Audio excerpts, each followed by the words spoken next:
মনে বড় আশা নিয়ে আল্লাহ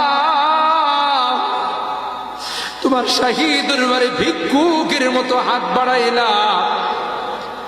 তুমি যদি ক্ষমা না করো, কে আমাদেরকে ক্ষমা করবে?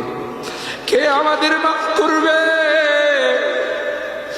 ভিক্ষুকে একজনের কাছে ভিক্ষা না পেলে আরেকজনের কাছে পায়। এক দুয়ার থেকে বিতাড়িত হলে আরেক দুয়ারে যায়। তোমার দরবার থেকে যদি মাহরুম হয়ে যায়, বিতাড়িত হয়ে যায়, কার কাছে যাব? কে আমাদেরকে ক্ষমা করবে? মালিক রে, কাঙ্গালের মতো হাত বাড়াইলাম। তওবা করতেছি, আর জীবনে কোনোদিন নামাজ ছাড়ব না, আর জীবনে কোনো গুনাহ করব না, আর জীবনে কোনোদিন বেপরদায় চলব না।